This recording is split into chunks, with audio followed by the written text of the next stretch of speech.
on the last lap.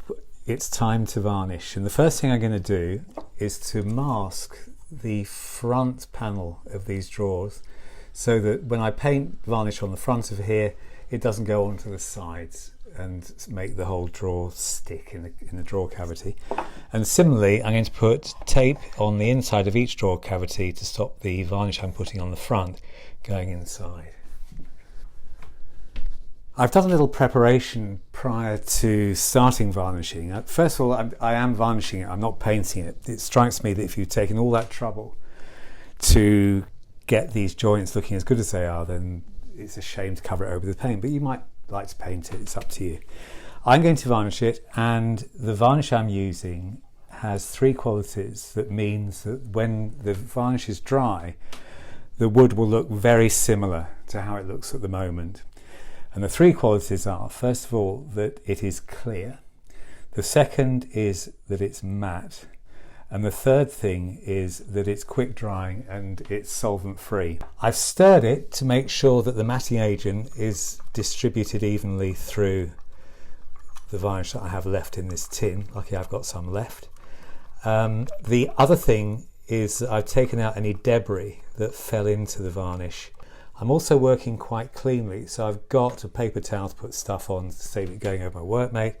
And the other thing that I've done is to hammer in 4 panel pins to the Workmate so that when I have completely coated the spice rack, it's not going to have any marks from where I've left it to dry.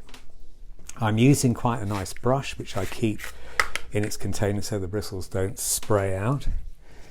And the way that I use varnish is to coat the bristles very lightly so that only maybe the first 6mm, something like that, has got varnish on.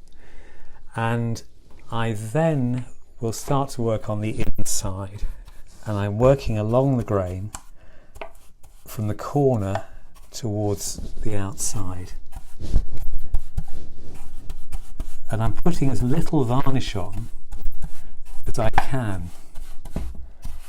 I'm making sure that I'm covering every square inch of that bit of back panel, and going over it a second time just to make sure that it's completely covered. Then I'm going to go across like that, starting from the outside, working towards the middle, and then finally I'm going to work along the grain, particularly into that chamfer where the varnish tends to build up. Now I'm going to work on the remaining areas of that particular part.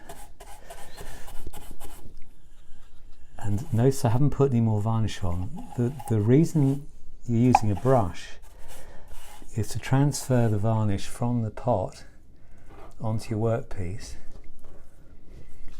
and then to put as fine a coat as you can possibly manage onto the surface of the wood. The finer the coat, the better.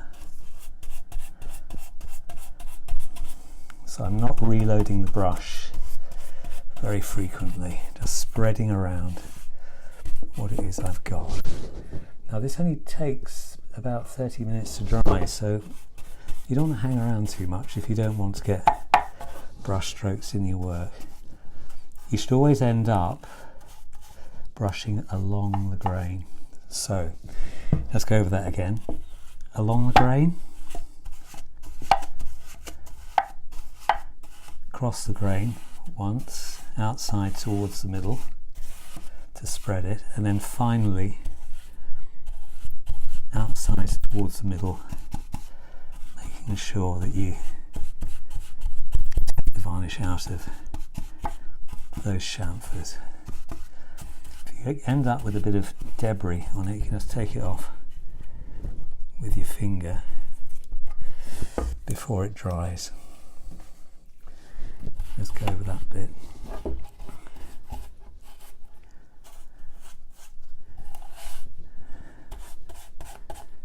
Already that's beginning to dry.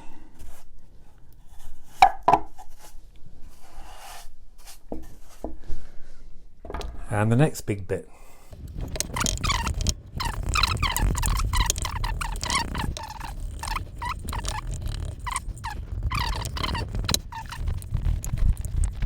I wiped off any dust left over from sanding with a damp cloth before I started filming. That's quite important to do too. You don't want any debris on there. And I let it dry before I went into varnishing it. That's the most difficult bit done. Just check it for build up anywhere. That looks okay. And now we're into the easy bits. I think we'll start off on the front. You need a bit of patience for this because you don't want the front surface to drip round onto the shelf. I think I'll just content myself with brush strokes along the grain for these bits. Oh, I don't know. Do a bit of that as well, maybe. What I don't want is to create drips anywhere. So anywhere where I'm wiping the bristles, like on this bit, I'm working away from that bit rather than towards it. And it's important you remember what you've done and what you haven't done. So just have an order about it.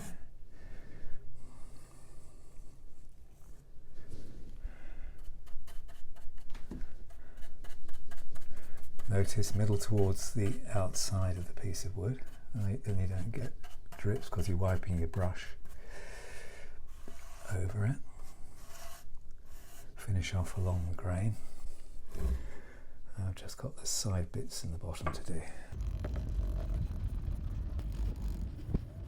Don't forget that bit.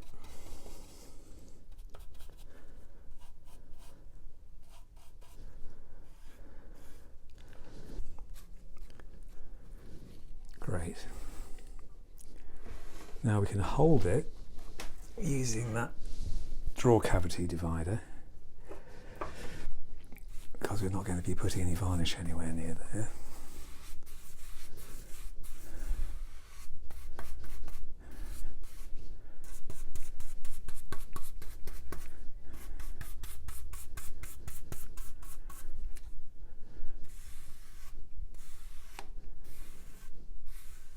Done. Notice how little varnish I'm putting on. It's really a thin layer.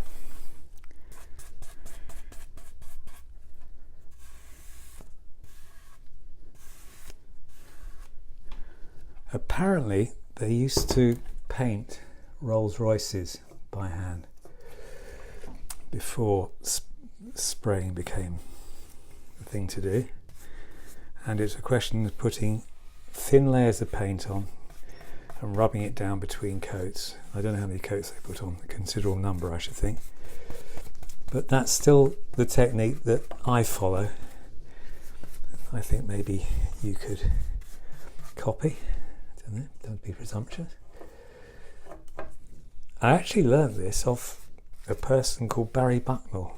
I think it's probably in the early 60s. He had a television programme on DIY, and I've never forgotten.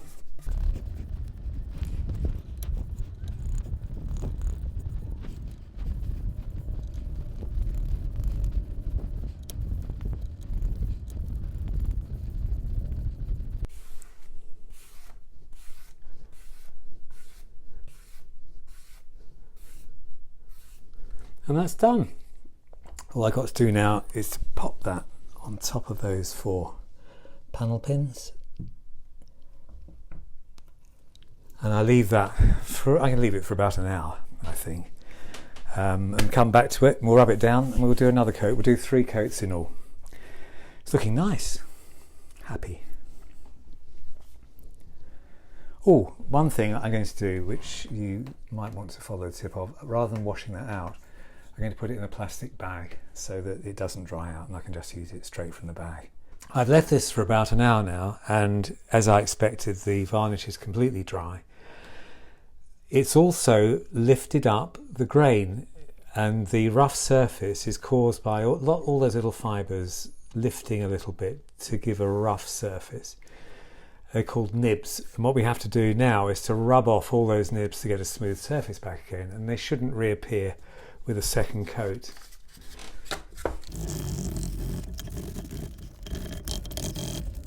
Notice I'm sanding with the grain still. We don't want scratches going across the grain. These are the draw pulls I'm using, and I'm just going to give those a coat of varnish too. To hold them down, what I've done is to drill a couple of holes in a piece of wood and put some screws through and screw them onto the end of the screws so that I don't have to handle them. I'm going to stir the varnish again, and we'll do these draw pulls and the front of the drawer's neck.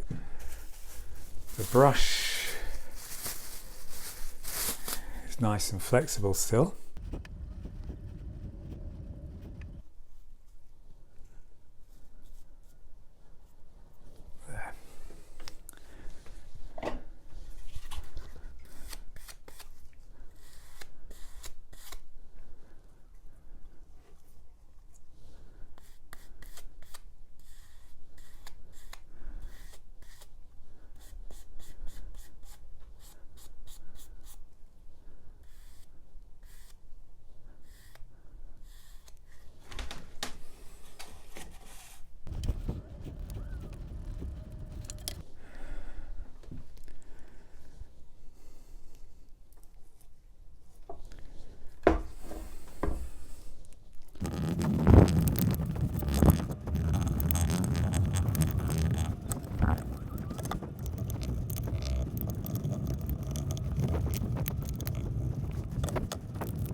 So that's everything with 2 coats now, and I'll just wait now for that to dry, and I'll sand it down again and we'll put a 3rd coat on. It's only necessary to give everything a very light sand before the 3rd coat. That is plenty.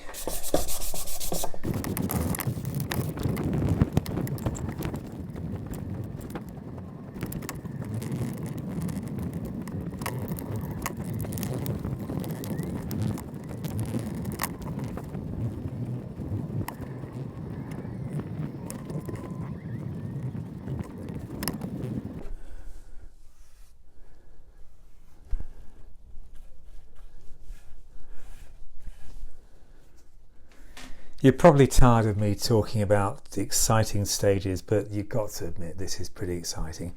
Everything's varnished, it's got a surface like a baby's bottom, and all I've got to do now is to attach a D-ring to the back of the spice rack so that we can hang it up, and then I've got to take the tape off, put the knobs on, and we're done. So exciting.